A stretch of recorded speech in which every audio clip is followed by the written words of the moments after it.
Wona osinzira okubeera ng'otulaba nkwaniriza nnyo olunaku olwaleero nkubuuzako nti wasiibye otya afunye okusomozebwa nkusaasidde nnyo ofidde olwaza n'okusomozebwa okulala asootuka ku buwanguzi nkuyozaayoza nyina ziwa amuza kyeyune abangi bamuyita lasita baaga lasita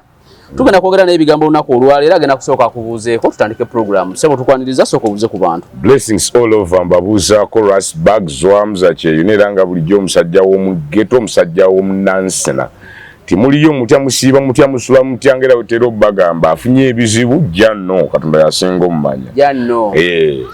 no n n n o w okay. janno then ayina ebizibu ayina efunye ebirungi katonda ayongera okublessinga otherwise program eyakabi soko basomere namba tutandike true that ku 0703511589 banga bakusumbuwa okugikusaba basumbuwa oli 0703 program namba tugisoma tutandika blessings all over program eyakabi ogisomye oba njogereddemu ngisomye emirundi 2 yaman siko mboli alaga nti program yagirabye naye akabala bibwa TikTok obuno buli bwetemayo okay nakusaba enamba ya Rasta zifa agenda teekako wadde 10 toyomba batera okuterako abamu bayinza okuba bateekako ya time bateekako kati awondege so Rasta nga tetunabatandika ku nsonga ya wano nalabye Trump nga atadde papa ku nninga amulage side ye awagirani Trump atandise kunyomba na papa mufuze ali kati binsobedde ali wakati mu masanganzira twakyogerako 2 weeks earlier ne week ewedde twakyogerako ntugamba mbu ya America n'abakulembera kuva ku Trump ne banne embeera yabatabukako bali mu dayirema oyigaye twagamba wano mbu ye Trump owaddala munnabyanfuna ye wabyanfuna nti ye tekimuganda teesa namulabe solo ngaaza afunamu naye ate obukulembeze bwe yatuulamu bo interests ezaabo zaawukana ne ku personal interests eza Trump last program twagambye mbu foreign policy ya America editamininga nnyo ebibeera ewaka you remember n'oluusi ne mu kalulu kati essaawa zino ky'olina okumanya America olutalo lwatabuka nga bwe twagamba bino byongera kukakasa wiki ewedde twagamba wiki eri yasooka twaliga ku kintu twayita Islamabad Accord you remember netubagamba yenteekateeka eteekeddwawo okwongera okutabaganya enjuyi zombi nga basinziira mu kibuga Islamabad ekya Pakistan weekend ewedde ne tukibagamba nti olwedde baabaddeyo ne bakwabuse buli omu talina kyavuddeyo nakyo esinga okwewunyisa okumanya olutalo luno lutabuse ku basajja wiki yasooka ero giga bajja ku regime change netwogera ku Strait of Hormuz netugenda Kaga Island katwolda abasajja kye bayisiza bagenda kusalake emikutu emirala eja America eja Iran ejiyingiza n'okufulumya ebyamaguzi mu Strait of Hormuz bebasalako Strait of Hormuz yabalemeredde bakakasiza nti kati bagenda salako mbu other sea routes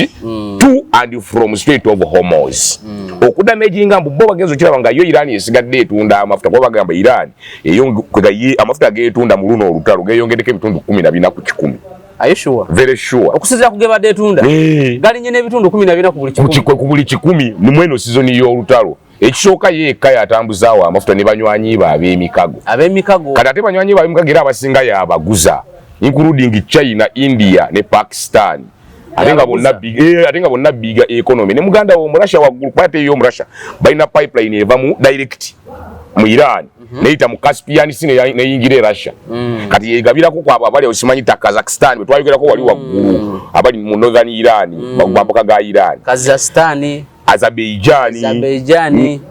Turkmenistan obwo busibo no obulyawo takati logically nti ye Iran yasigaza mu market ye olutalo lwali luje China soka najja asechualinga amafuta agasinga munene endagaano empya ne Iran nti kati yo Iran okugala Strait of Hormuz it affecting ensi endala kyokka Iran atayina access etunda ebibye eri banywanyi b'emikago so yo Iran atunda tali sibwa ndro utagenda kati ya America agamba tekisoboka gwose botunda ate onyigiriza ensenda nagago tugenda gasiba neera bira mutasiba ga Iran asiba gabali abanywanyi b'emikago ba Iran China bwaba atwala amafuta gato ogenda kukwata ga Iran ero ogenda kukwata gani ga China email jogamba mbo okublockinga yo Iran ebemazo tunda ebemazo okutunda ate yo Iran ne baterawo ne banyonyi bayo ga mulimu yakiriza tujja na gechimira abamu abasinga bagachima aba nakamba oti baita floating kwegamba si floating facilities nti bibeera bazimba omuntu guba gune bitera kubeera kumayi kusemayanja naye nga bibanga bikaliya by'amafuta bitambuza butambuza kyoba kitikka butisi ne kifloatinga ku mazzi ne bafuna bakirinda atumya gwe bawa kati ebyo ebisinga bitambula ku international waters kati ya America gana emikutu ejingira mu kagolo tugenda giziba ne tuleni tubuuza gwe yava kusuula regime no fuluma n'akantu akatono kakoleka tuli ajalazimbwa agenda kugalirawo eri kyokka jayagala okugalirawo psychological abantu bakitegeera America teyagala kugalira Iran eyagala kugala kusomooza bana abalabadde bakyakozesa Strait of Hormuz nabo banyiige embu betabe mu lutalo twakugamba oli America ajja kufuba okutakula buli muntu amuleete mu lutalo niye bo baganyi weekend twagamba nagamba wa Spain na walulu wangamba wa Spain wa Italy nagamba nti wa Italy yasesetuka katike ya sitama wa mudina yewe yagambi yazemu n'abagamba n'ebyo bigambi naye enjogero yo tisatiso okumenya civilization nayo sinunju jo Trump yali ayogera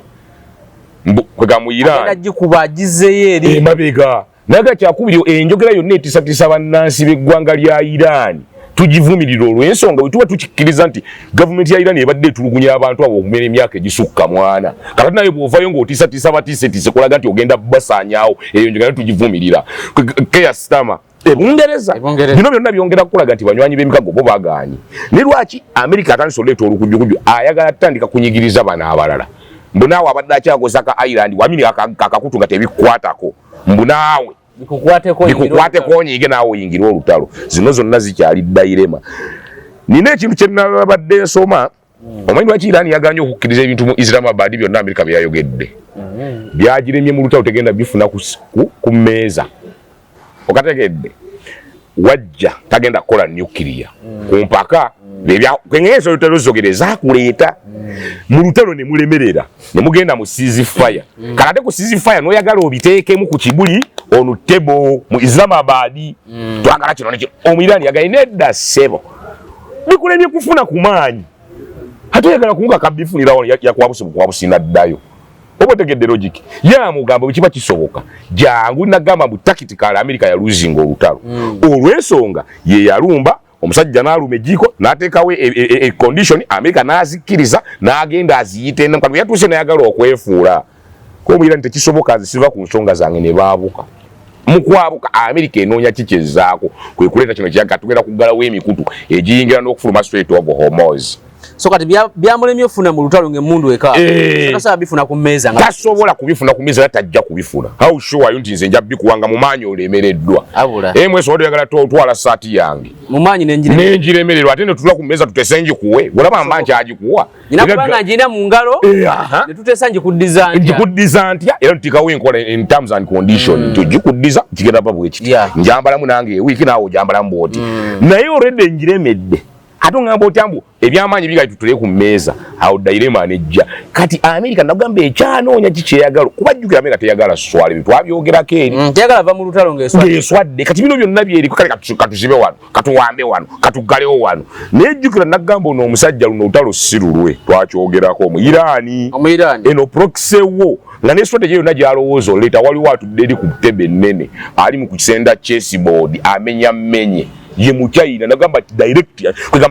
direct or indirect China yakuba America China yali mu lutalo ng'akozesa bana aba Irani naye twagala kayita ddala ku tekeno very good abawe ebyokulwanyisa very good abawa ssente in exchange of ye n'amafuta ge ng'atwala ekyewunyisa n'eddagala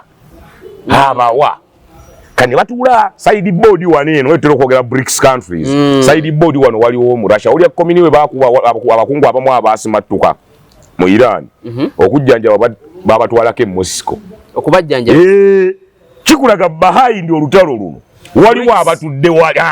BRICS mweri nga bakuwa ebyokulwanyisa tekinologi sente emmere eddagala n'ebyo byotunda babiteerawo akatala akankakenkujuga twayogera ku number of people eri mu BRICS population ya BRICS statistically okimanyi BRICS yokka bw'ogigatta ensi ziri 5 zetwayogera abantu baazo basinga the rest of the world ensi yonna erina abantu biliyoni 8 mu obukadde bimeka bibiri eri mu biliyoni 8 8.2 billions ensi yonna kati BRICS Brazil inako 4.4 billions Brazil Russia India China South Africa bo inako 4.4 ku 8.2 ku 8.2 bainako 4.4 si 4.1 kuba 8.2 divide by 2 ebeera 4.1 naye bano balina 4.4 singa half ya population yensi yonna erina ebitundu nga 5 okega 54% between 54 to 56% of the international population. Kyetugamba wali nti okubeerebegawo n'omusajja n'akatale bakamuteerawo ebyetaagisa mu lutalo byetumenyemu wali ssente tekinologi emmere eddagala byakulwanye byonna babimuteereddewo on board ne kituzaayo nti Amerika ne bwalaga ngenda kuggula akakutu ngenda kuggala wano yo oli ayina strategy jjukira ne bwagamba okuggala omukutu tegukwata Iran wadde okimanyi biri byagamba okuggala ziri simanyi amakuba teba affected already omaze emyaka 4 plus ng'omusibye natti yabadde amusibye natti kitegeze yabimanyira tugenda siba natti kyempya naye okituka nti yakosa bali abadde bakyayisaawo kweyejjukira Iran yagamba n'ekyokubiri nze bino ebyenfuna ebirala mbikwata naye waliwo bye twakkiriziganya byo bitambula fire emmere zitambuza emmere n'eddagala mu nsi yonna zo zibadde nga zitambula era zizimu kuzibaganye ziyitawo ng'oggyeko business enterprise tusuubula amafuta tusuubule naye waliwo kiri kye bayita nti world aid simanyi humanitarian issues ebintu ebyo yagamba eddagala n'emmere mu bibadde ebyo bikyayitawo awo naye mmwe ebifudde bakawaida mu abakulya wano ebyobusuubuzi ebiri beyond mugenda kundippa kati ono bw'ajja ate okusiba goza specifically agenda siba bya Irani kyetuga nti yo already Irani ye kikiyefa kujiwa musoro ku kagolomolo ka Strait of Hormuz aisaawo yenna ebyo tubiraba mu short term nga ogambye na control ya kagolomolo mu short term nti eyagala kubanga yina obuyinza kagolomolo awo ekasolooza simanyi ekole nuclear naye ate mu long term eyagala kufulumya mu America mu Middle East twakyogerako Irani enasobola mu long term bisoboka ngekolagana ne BRICS exactly mu bufuze BRICS yo eringa erwana ne kuba NATO yaganye okwo NATO yaganye erwana na America kati erwanyisa America direct war lwa America eri mukube ndulu eri NATO very good kuba alaba ate twakyogerako nti waliwo abali emabega wa Iran nga kituufu obamanyi gye bali nga tusobola bapiininga kati nga nawe olina okwenonyeza solution kati anoonya solution nejjukira solution twagamba ina bambanywanyi b'emikago ne bunaku buli wiwe tubeerawo tujja kibuza bo banywanyi b'emikago bali kuki banywanyi b'Amerika baddeyo ku 8 bye twayogera ebintu 8 ebisuubirwa mu lutalo luno remember ne buli kintu byonna otwabyogera tuga buli kintu kijja kujja kirabikira ng'omwo ate bijja kweddiŋŋana kati essaawa zino ojo tubadde nga twogera ku pressure at home bajja n'abali kudde kati essaawa zino mu bino twagamba America ejja tutandika okufiirwa banywanyi b'emikago you remember bune Ssemazinga buli Ssemazinga ajja tutandika okukola ku nsonga ze you remember kyetuga Europe ali kuki naye abanywanyi b'emikago mu NATO batema kyetugamba America egenda tutandika okufiirwa baani ne NATO yo realizing anti BRICS eri mu kino ekintu nesituka nayo negaba naffe tuzze kubanga BRICS yekwali NATO ne beekuba twakyogerako nti okusooka kati sogendeete kino okusooka NATO ejja mu lutalo nga luli ku member waayo when one member is attacked all members are also attacked era bo batu okusinzira ku ne bagala edda ono alumbye member tugende tu nakugamba luli nti bana basajja b'omu Europe kwegamba abasinga obungi mu NATO mu Europe bo baatu ne balizolovinga ne bamanya nedda buno olutalo si wa munywanyi tebaalumbye munywanyi America owa NATO olutalo lwoli Omuyisirayiri munywanyi nayimuka agenda awerekera akaana ke gyafunidde ebizibu naye tebaalumbye munywanyi yonna tegamba ani gwe baalumbye mutubuulire nti baalumbye nebo be balumba omwana ye yatusosonkereza that's logic kyokulaba abanato abasinga baganyi psychological bagane edda luno olutalo kati America bwegamba nti NATO tekyalina mugaso ye giteka mu sente nyingi kyokka watu kebizibu tebayamba teba ntuufu si ntuufu kati gwe tuyita kyekubiira kati nga kyetuva okwogera kati watandika olutalo n'akaana keeri ate nga sigwe gwe balumba gwewalumba omusajja mumukubye mumaze omukuba ate muŋŋamba mutya mbunze nveeyo mbayambe nga mmwe mugenzeeyo singa babadde bagambye nti oli omusajja yazze wano awo naalize ene ate ako omanyi lwaki abasajja baayimukiramu okugenda ewa Saddam Hussein era wagenda mu Afghanistan NATO yayimuka bawerekera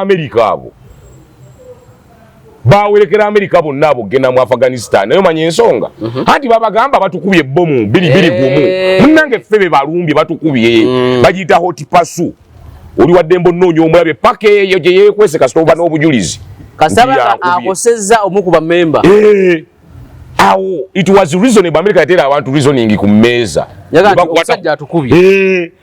bibazimba ku Gaddafi wadde byali bya kifere niba nabaga nero kabiru simanyi bombing yakubbe ennyonyo genyo baje bagabye yakuba nti amanga di pipa abafa balimu abantu baffe pose natera yasituka ku Gaddafi no fly zone bagiisa UN Security Council netu interest zabwe bazifulufire ne bateekawo ebisonga ebibalaga ati mwenna member ba NATO muli affected by the influence of Colonel Gaddafi abanja Bungereza abanja France abanja Italy abanja Cyprus abanja Germany abanja ngani gwata abanja mu Europe so tuno mujjawo tumujjawo because is a threat to all of us asobola no sula ekitongole nga NATO ojimanyi Gaddafi yali asobola sula UN Gaddafi abakola African Union erije bali bagamba one Africa netukola golden dollar one currency netufulumya wano goza singa tuli kuki yajikabyanga bwogu ngali Libya ngajimenya buli nsejje okuwala wamanku wadde ate amagoba bwe gatati sagala yes ya kusoka kusayininga mpapa sagala libadi musiramu kwata bonoterezo jja kudda bangamba yaziteeka wano ezamini yaziteeka wano mpiti Museveni bwe yagenda namugamba ebyo regime tuwaze another regime tukoze tutya yali takola losi Neko Banso Banka yaziganayo mu nsi ye ezola abantu ku 15 interest nga ye yalina sente yali African Development Bank yali alise Voice of Africa radio across Africa ebere mu bulinsi mu Africa ngeddoboze eri emuli one banking system mu Africa for Africans ngabo yali Libya for Libyans goza twali badde tuli UN yali badde gamba abasajja bo bamwangwira ne bamunyiga nti gustrategy gwe yalina ogunene gwali gusesetula Africa okujiteka ku level okuva mu nkwawa na yetule ku meza ngata katugambe Belgium esobola okujja very good lega atutaga kasente musayininga tolaba bakachimanga wa muntu sekinoomu Gaddafi baberesikoni basakozi abazitima wa Gaddafi bazikime wo mukatolera kuba Africa emu oyina gamba abo tebayina bye bayina bali kuffe kati singa ffe tweterezeza ne tubanga ffe tuba supplyinga on a basis of kufunamu goza tuliriddawa nagamba kati Gaddafi kiba kujja goza African Union UN yali sigaddewa yali badde yulise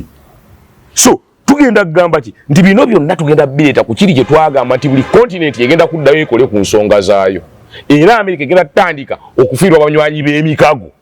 kati sawa zino kyeri muteyagala kushwara mikago gigenda munywanyi agenda ngano continent Europe egenda Africa toba Africa nti balinga abebasi Africa manyi baji kutula kati namu kyaita divisionism kugaba bwe search norm yo kati egenda raising wa individual bitero itaba dictator mu Africa nga buli sekola byayo nanga gwa abasambe bye Kagama akola bye Museveni yekolera bye Ruto bibye ngateri amugambako ani abagambako obo kategedde era tugenda kuddamu okulaba new phase of neo-colonialism tendency kwa tugenda laba abazungu abatandika okwagala okudda okusayininga ate endagaano empya myaka gibadde kinana nga America yedominate ensi yegitwala naye kati eseseetuka olw'ebino bye tuzze tulaba and still nina ekintu ekirala kye nnazudde obadde okimanya abantu abakolagana ne Iran oba bawagira Iran mu luno olutalo 90% baagala Iran ebeere super power ebagala America Iran abantu abawagira Iran mu luno olutalo 90% baagala mbu Iran efuuke super power bawagira Iran lwa jogolo ya America including me mbakasajja kukajoga nnyo baffe tukimanyi Iran tosobola fuuka super power because ya China kituufu Ibisemanyi Russia's wali kyetuganti abasingo jjo tebajiwagira because efuuke super power singena abaliko naye waliwo character bonga abantu omusajja ajoze nnyo abantu bala batandiko yimirira ne waba Maduro nga yagamba nja kukubanga bagenda ne Maduro ne waba Assad yabo gula wa yimira mwiga wa Assad Maduro eba musikayo tebaddamu kunyega nga basirika lwaso nga balina ennaku omuntu nga yanakuwala olw'obukyayi tasobola kuwagira gwe yanakuwalako olw'obukyayi gwe yakyawa olw'ennaku kati abaako wa America ne bwakola amafujjo ne yeewanikayo bo tebasobola kukolagana na America kyegaje kibawagiza ensinga Iran si egenda fuuka super power ne bagamba otyo otukwatidde kwabadde atujoga bbanga lyonna kyensonga ebagaza Iran kati ekintu ekyo ekyejjogo tekiri mu Iran mwokka kirine mu nga jabi kubawagizi bokka kirine mu musaba kulembeze nga mu Europe ne batonga nedda musajja ono amanyi musajja atuso jjogo ndi member wa NATO naye sijja genda ne Africa ga abala musajja batu jjogo bwedda ne kati bino bikatiza kiri kye tugandi buli continent yekolere ku nsonga zaayo and on top of that America esese tukagwe kiswala egenda kiddawa America kwe kutandiko yiya bino byotandikiddeko lwaki gala simanya akagolomolo kati yagala ki kyetwagera ko weekend nti yagala siga zambu ba Lebanon bali kwisigala ngekolera amawulire Israel bomb here Israel nonya kyovala yalese ngalo signing endagano n'abasajja abakadi obajjukiro girwanirako abakadi ne bagana baganyi ba Erudas bagamba nedda sebo tetuyina interest mu mutalo kati gundi masinala abane interest masinala abane interest so bizini oli owerasha yayinanga interest yayina interest okola naye bali baga juste kamukole yayagala kambo okujjo wamba mukama we musiko omujjukira anti kituufu naye kyengamba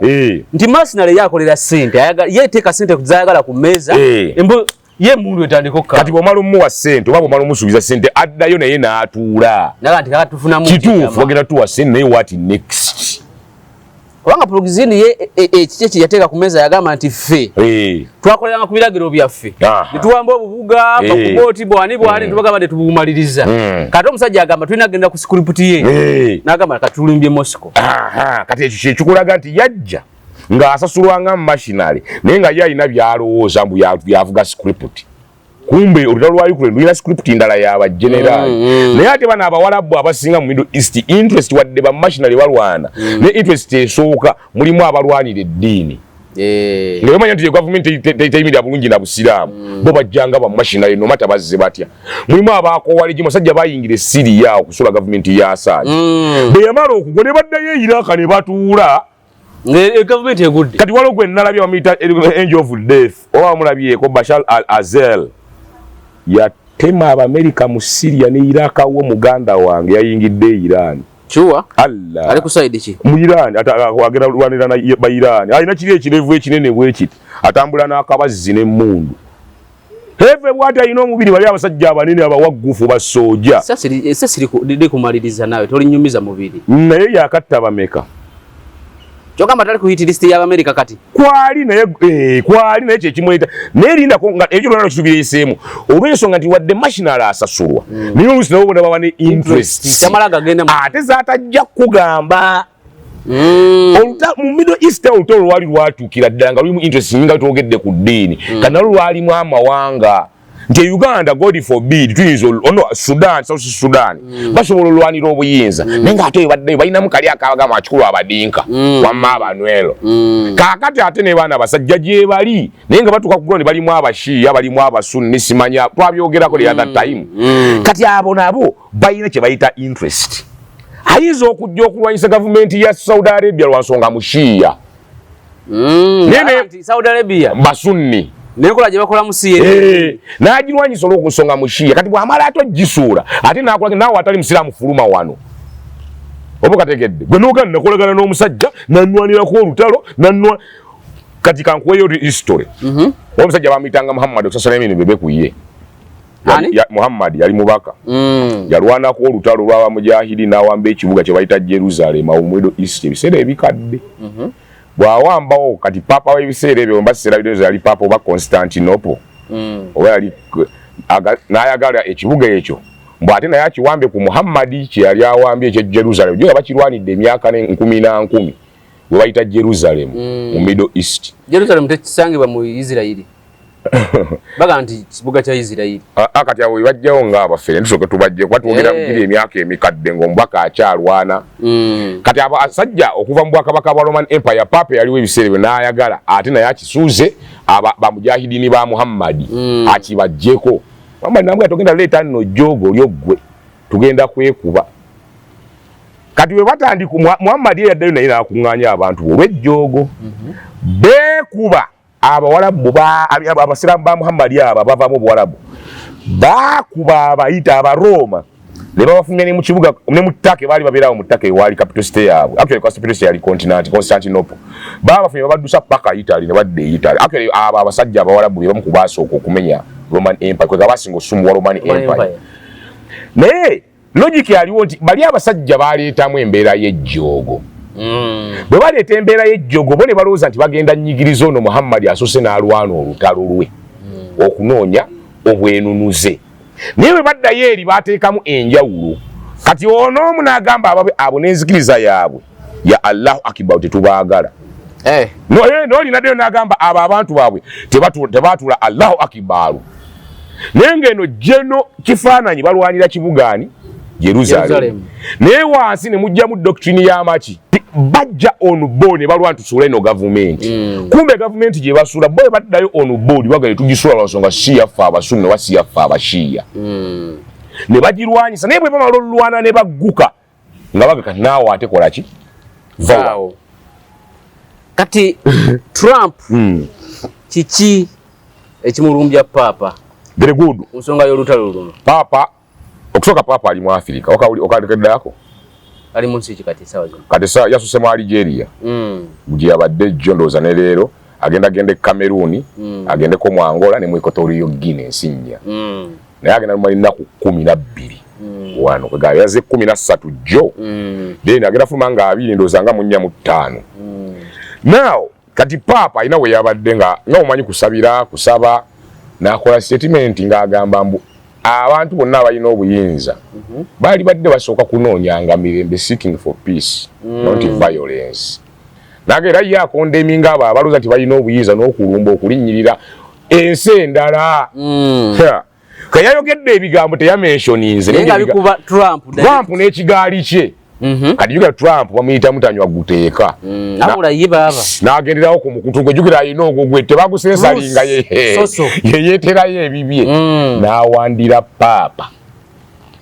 kagenda tuzaayo ojukira n'abakuwa babadde baagala okukuwa programu eyawedde twagenda tugane twogera ku Bwakabaka ku Vatican ne Buganda etuga waliwo embeera ey'emyoyo ezannyisa obukulembeze obulonde bwe comment nga nagamba nti gwe wetegereze nga bateekako papa obuwa ennono n'ebiki ebikolebwa kyokka papa ono yali tannafa actually one day before J.D. Vance yaliko e Roma can you remember ate ekyo kibi oli vice president yaliyo today enkera ne balangirira papa nti afudde ne wayita ennaku ne bajja okulonda Leo najja bamu ne babikubamu ebituli Trump mukulumba yamugambye n'omugamba yamugambye ati ambu singa tetwali ffe tewali badde na papa don't you remember papa Trump yakabadde busungu so bakadi mugambye era ajja kuddamu era akugambe gwe tunuulire ennonda ya papa nanti obuwangwa n'ennono live alone there kyetugamba omweru biki byonna ajja kuddamu kuna agenda kuvuma buvumi yatuwadde pro ya commenties era yakugambye MS towakana gwe tunuulira ajja kuddamu era akugambe MS va ku by'omukaddayo tunuulira engeri gye manipulatinzemu system ya popas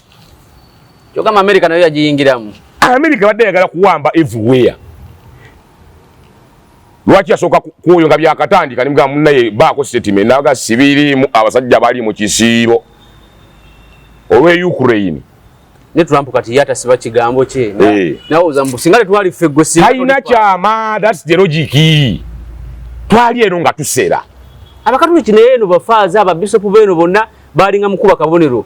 papa lukuta basaba papa go balonda bamulonde mirembe kati tuddeyo mu Bible Revelation eye kugamba there will come a beast and a dragon ebigambo bitero Biblia mu Bible wali gye bayita beast wali gye bayita dragon kati tunoonye beast ne dragon bogera ku new Babylon New World, New City. Waprogo gye New World Order wajiwulako lukaga mu mukaga. Si walina okutambula. Kati New World Order ani yagidesign ngani yagitambuza. Bye papa lukuta fauza sinika. Bye bakulembera the beast and the dragon there alwanirira beast bwogana beast ngeje kulya. Dragon ngeye kuocha. Jugenda ononye Bush Junior bwe yakome bwe bwana muri kwega yamalo layira. Nakola byakola yali ali munnamawulire n'amubuuza what is your new program about America kifaya kyamugamba I'm ready to break the constitution ndimwetegefu omenya constitution ya America so long as nkola papa kyayagala bine bitetubiraba kati twayogerako nti waliwo akyusa naga kati wano tumenyewo tuzimbe wano kati wano waffe eri empire yaffe waliwo abayina betwogera abayina America n'obukulembeze wa America nga be bannannyinibo si Trump be bali bogamba abakola black operation abo kati abo betwogerako ne tugamba gwe mu mbeera yonna nga bw'ogitunuulira oba bw'ogyekkaanya waliwo bali abatuula eri nga be balina puroguramu etambula ebisigadde muli bawoyowoyo bwe muba bawoyowoyo kitegeeza waliwo mutajja kuteeka mu nkola tuzizenga tukyogera waliwo mutajja kuteeka mu nkola kuba waliwo abatuula eri kati abo abatuula eyo paapa talina byagamba waliwo abatuula ne balonda twagala oyo nagambye anayagala ogira sokaddeyo atunoonyeze reference ku black pop gwe bayita black pop nga omulala ne wabanga agenda funa akakisaako baddamu akalulu balina gye batu twazeemu akalulu bakakaddamu emirundi etaano and how sure are you nti wemugusuulayo muka omweru transit program yeeyo so kyonna kikiri lwaki kino tukireeta nti waliwo ebyama ebitambula eyo mu nkuubo naye abantu omu tebalina mmizi nga bigaye tubadde eri ne tugenda ku mulogo kati tetulaba bayimbi ku social media kye beekola nga twali oyo gundi mulogo oyo gundi mutwalinga ye Trump essaawa zino aganye ozibira biri bye baakola amugaira kitenga tewali ffe singa sibbwe and on top of that namugamba numuga olina musajja munafu nnyo n'ebyokukola tobimanyi bye byentalo byesonyi osigale yombi addiini ne papa yabadde alina waali naye n'akola setima ye tamuddiza direct era naye n'akola setima ng'agamba banna ebyaddaala nze ebintu byentalo ebyo sibiriimu nnyo nze ndi munnaddiini kati Trump bali abamukulembera bali tebamugambako nti awosuseewo tebasobola namugamba ye bajja mujjawo bujja bw'anaasukka bali de just welcome the character gwe bakwanirizanga bw'oli Yesu jangu nga bw'oli n'okola ebyo that's why controversial ozirabira ate mu bikolwa ye n'agenda naga 10 points program za Iran na Trump ku truth social ye nagave ya workable Vance n'akagaali ke ne bajja mu meeting ate bakola kati bavaawo nga n'okukwataga nti bakwataganye naye bibwogera balinga abatategedde nti bino ebintu Iran byeyagala nagamba nti tetutuuse ku nzikiriziganya naye kibi nnyo eri Iran okusinga bwe kiri from America okusinga bwe kiri ene waffe nga bikulaga nti waliwo obutakwatagana between Trump's ideology mu ntambuza y'ebintu n'eri gye tuyita the invisible force eya America kati waliwo ate abakolera invisible force ojjukira Trump ng'agamba it was simanyi pete bamuyita Hegseth bebamudirectinga mu lutalo wetwayogera Trump olutalo alweyambula oteeka kusimanyi minisita we wa defense ne Vance ne vice we naye nje kuli Vance n'oyo Hegseth engeri gye batijjamu nga balina n'ebintu ebyogera naye Trump yababuliifinze bana abantu kyegaye ku social gamba wake bo basis ate ikane kaboneka kulaga temujja tujoga ate kigenda mmwe noga zero force ziri ezi mu ntebe ejo entebe ya White House yerimu force ezo emu obusajja obukwata briefcase obwo kati ate obusajja obukwata briefcase ate bano ba J.D. Vance nebisimanyi Pete Hegseth mbote kwa babikirizamu nnyo okusinga Trump what Trump made babita indi ba personal made ndo tubayite webityo biself made kinawe kyatuka sentence kiwaga ne kyeti kwa kiwa kyachekola naye buli obwana mentally groom disimanyi bikyogenda uli simanyi ono lawyer ili simanyi ono li estate developer simanyi ono lawyer mu obotegedde embeerezo bayina gye bayita n'ebintu engeri gye babikola ku speed gye babidusaamu mubabuze ne mu script gye mudusa yaani abasajja bali ba black operation kati awo tukwataganye then kikulaga mbu Trump si yakirimu gye bujja twagamba aliza n'ofuuka ejjirikire bamweyambula yabadde ebizibu po ate omufwawoza bamunyiga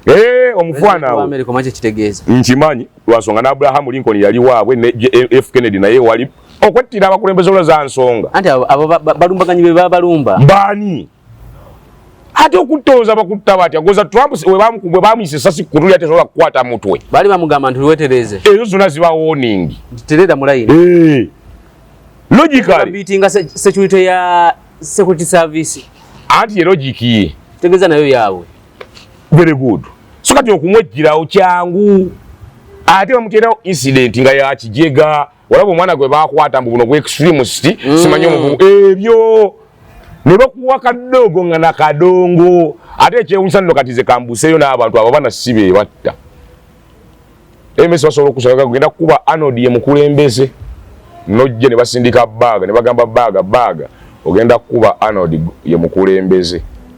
kati ne basindika tugeze Rasto omulala niwanga ogenda kuba baga kati gwe MS ne bakuteka mu position ogenda bira position ne bakunofuna position ennungi ne bateka baga na kuba Arnold ne baga ne bamukuba oli akubye omulasa nadduka polisi bakwata gwe era ebisebisinga abaana bakwata bali innocent obotegedde embeera eyo nti project eba nnene okwejjirawo omukulembeze ne bateekawo n'obujulizi nga bugenda kubula ne bakulitira akanambukeeka akavubuka ne biggwa kyali kaaka tomujjuke kyali yali awanda omuvubukavubuka we byakomawo kyokanga bagamba mbu ate gyali ku Eastern Island juke omwana yo yali omu ku project ya Lukaga nkaaga mu mukaaga yali alina kubeera future president mu America oyo kyali kaaka ne project erina weetuuka bangana yalinawe yatuuka ate mukazi we yali amuliko omukazi we yali agent yamuli kulukwega yali kuludinga akavubuka ako bakateeka ne kakulire kati ne bakawa omuntu kalabalaba yali mukyala we bamuyita batya Andora nga ye mukyala ebyamakuloni mukyala ye Handora makuloni ono wa France akanamukadde akakazi ako kampane sirapu bwana omukazi omukadde yoyo ye Handora we mu program kati alina ja reportinga very good ono byakola byonna ne script namga ogenda kukola kino ogenda wano gendo sinkana wabo tobasinkana kati yuvayo togenda ye Handora wabali ab'omunda bali abakulembera ensi yonna abagala bitambule bulungi mu France abalina interest zaabwe mu France beba abatuule era sogala era abantu bajja nno okwekalakasa Europe etabukemu Europe neetabuka abo tebakola simanya mbu bakutte omuvubuka bakubye omuvubuka yabadde avuga banuwo amasasi simanya mu France abantu batandika okwekalakasa kinamba very good mbu deliver bamukubye amasasi bagita kanga mwao basobola ogikola kinabaza bakulagira ebintu noyagala okusigiriza bo balina ke bakola umangu bingi basobola otandika designinga basobola gatwekalakasemu ku bantu wakimanyo yali mufia kati Uganda bali bakimanyi Museveni atanya abantu okwekalakasa nga lwagira nga bakyanga abantu kweyewa ku kkubo weyo obuyekera bakimanyi Museveni ku kyobuyekera ajja kukuba kuzze mu kyalo nga tebasobola kuba n'obuyekera bwe bali bagala osigaasiga sente bazisadde mu kkoni simanyi basiza obulala e Congo wali bali kulutiza Sudani Kenya bataddeyo akabinja bonna Museveni yabudifuzinga n'abali baddukidde mu Europe ne bawanika nedda ebyobuyekera South Africa munedda muzeyi tubivuddemu kane baga kati atakwekalaka ne bakimanya kati ono ekisoka ye kati ati okwega okuba omuntu waabo menga ono ogba amasasi muntu wa bulijjo Museveni tabyagalaga temuta abantu kati ye omuzungu ekyo kiyasigaza nga option mu Uganda kati Museveni naye akinogera eddagala mita emubbiri wa poliisi nakwata n'ababe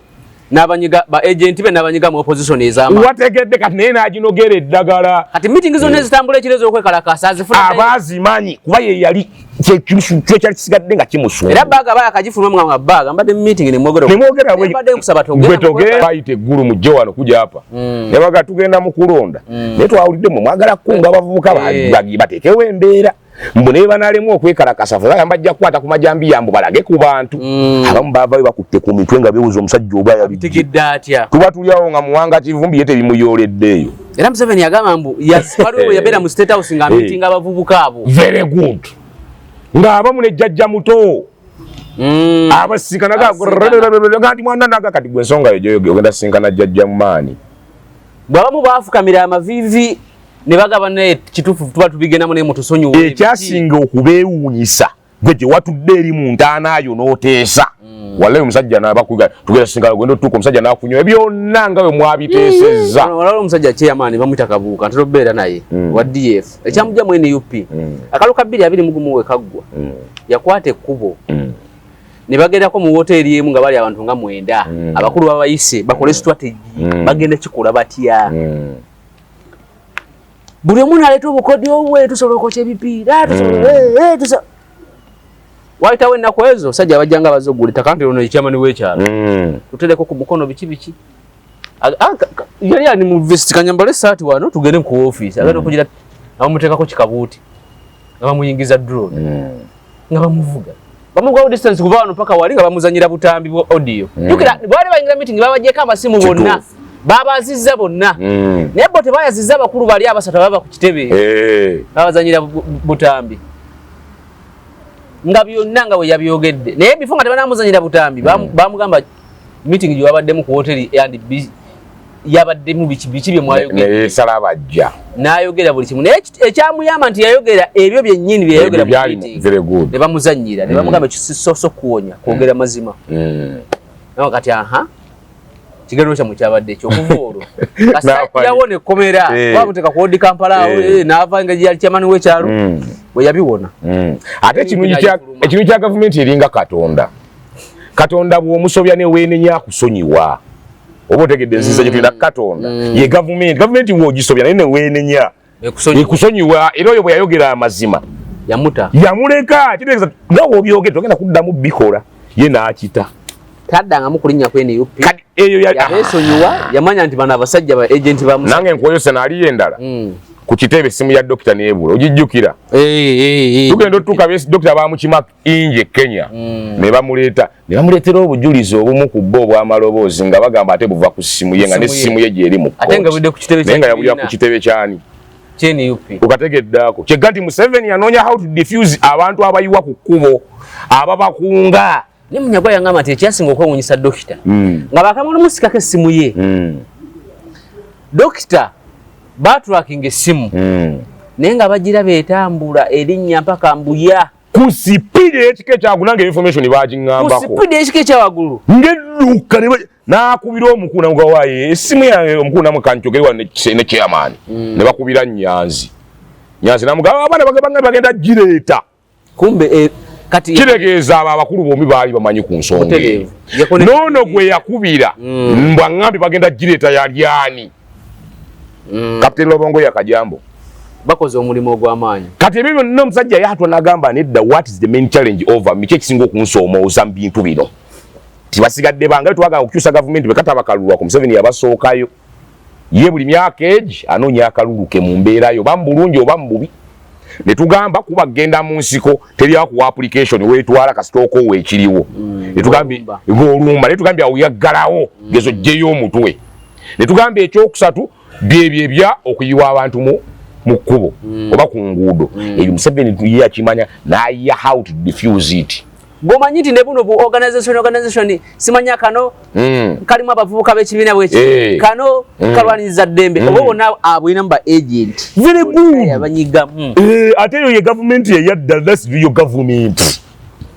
nja munamawulire omu yaŋŋambye ku Saturday n'aŋŋamba nti baagenda mu State House okola story naye nga bannamawulire abadde abalaba omanyi bannamawulire nga tebakola nnyo kiri awo batambula bulungi bambala bulungi embeera nnungi nabo yabasanga mu State House nga tebali ku listi y'abannamawulire kumbe bo bali ku listi ya ISO very good kati abo bakozi ba ISO era yogera naye nga bakolera mbi mu bannamawulire kuba buli sekita ayinamu abayayi lwaki bino byonna tubireeta nti waliwo embeera etuukanga ebintu byakuyiwamu wano nawali however twekonyeeyo okwongera okulambula kiki tuga nti waliwo ebikolebwa mu backstage nga tebyetaaga kwogerwa mu mawulire gwe n'omanya how to sustain your program ye Trump yavuddeyo n'alangira munne gwe ffe twakuleeta ku bwa papa kati njala tumalirize ne kada na Anita Mongi Mau ndowooza abo babiri kale ne Namuganza ku bwa speaker kala Namuganza tugenda mumuleeta naye lwaki tosose na mukyalawo ani Florence mukyala wani dwalu mukyala speaker bwana mayako ku mukutu bwabera wana ba mukyala wange nedda simbu kyala mu azini waka kwe gamba omukwano gwo kankirete wewe kati oyo kyogamba andi Madam Florence we are sorry naye bobo kitute mu mukyala tubali tutegeza just njogeraye omukyala lwaki nze njagadde tandike naye omukyala oyo ekintu kyayina mu administration ye nga bwajogera tekinnatuuka mu polisi wa Uganda mami we are sorry she is so democratic to a level of nga bolaba abangereza politics we Bungereza kwegamba tukyali mu lugendo olumutuukako we Denmark Europe ye mama yoyo oba ne South Africa kuba nayo parliament yayina engeri gyebikola naye logically wano mu bye Uganda mami Florence bakuyiseeko dda Njagala otandika naye. Lwaki ntandise naye in the manner that mami you're good olengerayo naye mu system gye tulimu kati gwe yakuwandudde. Kati rasta. Tulete Namuganza. Tutandikidde eno. Tulete Namuganza. Mami Namuganza tagenda kufuna akalulu olw'ensonga. Ye akalulu kakanoonyeza ku individual character. Alumba mu. Aha! Oyo. Kati ate oyo obanga ffe bw'onootuzaayo n'okujja Bobi Wine ne Museveni. Museveni mubi. Kati gwe wavumya Museveni gwe tubanja. Kyogera tukolera. Ffe tugenda kuddayo tugambe kale ekisooka gw'ogamba waffe mubi. Naye naffe katwevaluate ng'owwo. Oba otegedde nga naffe tutunuulira owo. On top of nga tuleka tuddayo ku kino kyoleese ye kale kati bw'aba ne bw'aba wamwazayinza tukolera. Kati ye Namuganza ali ku kye bayita individual character. Eyakuba muntu. Naye nga bwe tugambye nti gwe bw'ona otunula oli nange nja tutunuulira owwo era tujjamaliza mami Namuganza tosobola ate ku overbeatinga AAA naawe mu individual kuba ono ye parliament abadde agirina ekisanja ekiwedde she has influenced n'okuleetayo abalala kwegamba olwedde bwe lunadda ku individual naawe wavuddemu si mu bubi ne basigala aba Mao na kati nga tonatuuka ku Mao kyenjagala lwaki President Museveni yagaana okwatula ekigambo nti seeke esooka akiyega ne bbaluwa ya seeke naga nti bere tunabisalawo binatuuka tujja kubyogerako n'ebirala nze bindaga mu gavumenti ya Museveni tutera okyogera mulimu ba mafia waliwo yaleesaawo ebbaluwa Museveni teyeegaana kintu kye kyasayininzeeko waliwo yagikukusa ne bagireeta ifuno nti so nga mugikukusa n'agisayininga amalo gisayininga ne balyoka bamubuusa nti agireesa abalina interest bwe kirira waliwo abaapakuka be tuyita ba mafia ne bakukusa ekiwandiiko ekyo era nalyako ne mukwano gwo nga naye akuba akameeza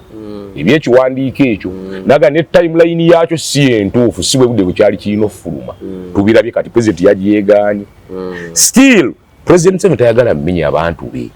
kyova olaba kiri kyososa obuuza lwaki yagaanye okwendoosinga ekirowoozo kya seeke neyeegaana n'ebbaluwa ojula ebyaliwo Kadaaga kati ayuzeemu pate naye olwokuba maturity of mami Kadaaga n'asigala ng'ali harmonize n'asigala mu pate kati bino endagaano eziriwo eza Mao mami Anite essaawa zino singa ayatula tunaagenda omumalirizo tuuka agenda kuba afunye strong opposition mu pate era oli abalebo MP singa essaawa zino ayatula seeke kyegenze nakyo oba kiri bwe kino n'akyatula agenda funa balebo MP as aras nga twakatandika kati alina obbalekera essuubi oba kategedde buli omu akimanyi nange nzija era nawulidde mami Pasisi ng'agamba kitegeeza abakwatula yali badde amenya emitima gy'abantu bangi first of all bano abeesimbyewo secondly balina abagoberezi n'oba oyina bana baba babo oyigera balebo MP tebaali abiri kati Mao lwaki yabatadde ku bunkenke owakalagaano obulagaano atali wa kibiina kya NRM fundamentally ye nga ye Mao ensonga ey'omuggungu Mao ayagala kukola history mu byafaayo bya Uganda labanga obudde bwe buleka bamuwa minisita wa constitutional affairs n'ayagala okyusa constitution n'emulema omujjukira mu transition ne bimulema n'addayo eri wansi n'akomawo kuwa MP we yajja ng'ayagala kuwa sipi kwega ayagala kubaako kyakola kyabeeranga ye naye aliyo ayogerweko mu system ya Uganda ngati musobola omutemako ensingo obwo NRM yennyini esogamba nti fuka tuli wa Anita Mo is on his strategy kyetugamba fundamentally ye nga ye aina kyayagala ati mukulabako baga however ye Mao okubeera invited by President Museveni mu caucus mu retreat NRM kina kye kitegeeza kati ate ekyo ku NRM jukira Museveni nga Museveni ffe twamusibako political parties obadde okimanyi Museveni ali wa movement system fera tugendere wamu era nga nakati ye mu nkola ye akyalina kiri kye bayita broad based government yengazi naye lwati oli NRM yangu wamma tukole ate ne bwoba olayidde nti oli NRM zesobola n'okuwa obukulu ane independent tumuleete kyekimuyisa abantu nga bammawo nti akyalina ideology ya broad based government oyo alina n'amagezi mwana jje nona jje kati kigatta ki nti kigatta ku NRM politically kikendeeza abantu abalina amagezi abalwanyisa NRM oyo Mao alina amagezi when you are invited okujoininga ekigaali kye NRM you have few balabe abayina amagezi mmiro wajikalo opposition walo banabyo fuzinga bo bakola bibanyumira politically nga tabirike ebi bale kana bale kanya basajja abo watege abasajja abo babera mu byama ate mawu atandi ko reasoning ebintu bye ideological asolo mali emyaka abiri kigenda okwetulanga olu kyamenye ku party NRM obona kategedde so kati ekifo kyo bwa speaker okiraba wa nkiraba wa Anita Among olw'ensonga waliwo tubadde tugambye nti ne Mao yazze because ayagala kwetaba mu abeeko yenga ye byakola neyo fundamental issue on his personal basis on NRM party basis NRM yine enkola zaayo munkola za NRM emutwajogerako ebisanje ebibiri ne speaker we ebisanje ebibiri ne deputy we yezo teziri mu tewali ndagaano mpandike kye bayita enkola nti enkola teba mu ndagaano nati basojjimenyaawo kisoboka naye nga si kyangu okusinzira ku ndaba yange mu NRM lwaki ngamba si kyangu ne Mao tayinaayo ndagaano yonna emuleta mu NRM muwa bwa speaker endagaano ey'okukola ne NRM ne webaweeri naye muwa bwa speaker teriiwo so naye tasobola ku beesinga ku ekyo olowooza lwaki atadde obunkenke bungi naye nga kiri ekikyo kisigenda kyekisooka kyekyo kitegedde nti ye nga yayagala kubaako njawulo naye essaawa zino mu pate aleeseewo mbeera lwa personal influence nti ye ayina amanyi politics amanyi how to maneuver simanyi media how to react over issues how to criticize bannabyabo ebyo amanyi ozannya political game awo mukugu mu ebyo naye ne bw'obanga sole tusesonze nalabako omupira nga kyaguwagira nga Asene kubaka wowo ngirina buli obwana buwalu ko timu Fabregas simanyi wani ebisere bya kungete ndo Asene Venga ngamba naye obwana bumanyi omupira naye nga Asene oze wangula ebikopo ne kakate gena kiwangula kyokete unyisa byakakati tonwanya na basajja naye kyewunyisa nga ate mani yebisere bina bannamukadde simanyi ba Paul Scholes bakini bagale nevu naye nga ate wangula Chelsea bwe yajja ne letaga sajja Mourinho olicha bamindanga Jose Mourinho mumanyi najja gamba ikesieni ba John Terry very good ba Drogba Michel Baraka odegede Baraka abo Bakanavaro very good it was a correction of a team ochointe yaina na uniformity okategede basamba kimu nga buli musambi ayine kyasa John Terry gusimuleyo Fabio Cannavaro okukuba eyo tteke ashiko Lampard Samba Johnny Tate bamitanga Mike Essien yali omunagana Google babugobi 24/7 Didier Drogba kuchoto bya amanyi bebigana ne bayita Mubaraka asokawo ateke mu kawowo abikalubye mulete mu Mikero bi asoka abalinnye n'abatemamu nenga the issue was to win nenga Arsenal ina uniform okuva ku goalkeeper ngekuba akawo kali na keeper solo gutandika yeke nyini negutambula paka ku golo egolo nebalema Kasubi nabulagala the logic nti ojjamalizanga obuyonjo bw'ekintu si bwe buwanguzi so ogamba nti ni Anita aina upper hand apa kwa strategy ennungi eya Mao si bwe buwanguzi Mao musambi mulungi wakawo era ayinza ofuna kyasuuzaayo tekiganda kuba ne Arsenal yasuzanga ebifo ebigitwala mu Champions League ne mu UEFA naye nga tetutte Chikopo kati ye mami Anita lwaki muwa upper hand kuba gwe tuba tusose kubali Mao kati Anita one ali mu pate eri mu buyinza eyina enkola yayo ate ng'ebaddeyo munda two ayina enkola genzije ku mama wange Florence nenga mami Florence enkola yo ya kizungu nnyo ene yaffe ya kidate kati ate mami Anita yagisobola eyo gegezo omusonge mulabe that is African politics wama triple eju kala tukole ki wonna ngati nze kunkutadde then nekisembayo mami Anita ajja wangulu wa speaker wa parliament no matter what comes in singa president Museveni amwendo osinga president Museveni ababaka abasinga mpozi nekiragamba abantu ekyankwazi waliyo ba NRM ba MP ba minister abamu ba commissioner abamu abakulira ebitongole ne friends of NRM bana abayite other parties bichitiza muziririddawa ababaka NUP tewagira bibusabala kyembuza ababaka abamwe abalonde bo mubateeseteesa kuba omusajja yali ateekateeka babe NUP yasoka retreat ne bavaayo kati ate mwenale mwavuddeyo ki ate nali mtenavayo tuwa byayo nakati yetu nnyonnyonde ne script yayo blessings all over jagaidi ovaye chamanyi basajja n'abakazi kulobinga bwa milisa namere wa mulabye ze naganze mmere oyo buli kyakola nkyagala ne baba wemula ayina okuvayo nga amazolo bingo bwa namere I like you amanyi ge yatadde muva wala yamutadde kuninga namuga tunyonyole bulungi bino byonyonyole byoluzungu bi atwanga be masaka eri wansi bane bebetaaga enguze fuse enguze bane mututagigire namere we love you so much nyini agamba nti namere luli kali kawala katika katoka ati agenda akula na ogugwe mujiji omanyi lwakize mwagala ayina karakita eba ngi karakita yetaga mweni UP ate bwe tunagenda mweni UP ani anatu kati ebyo bikala kyekinga ononanga abangamba nga yirwasi obadde mukubera wasajja waffe osana mubwa Bobby osana wene UP nange bali bangamba eri ngamba gamba nedda mba mwina karakita ezo nganze eyo nze ndi eno kati nenamere naye ali eno wamajju God protect we God ja bonabe bamu kyonna kyekiri waziba katona tulina naye sigambye God ngambye God tulina bakatonda emitwalo emeka sibamanyi banga milioni nga 6 bakatonda bangi tebeggwayo kati ate twaba nti bakatonda bangi naye bwe twandandika okwogera ku bannabbi ate oseka tulina nabbi mugete ewo beyita bannabbi wona badosizira okubeera ng'otulaba olunaku olwaleero tugenda kuba ono Rasta Bag tutandikira olunaku olulala kuuma atakumira mpeera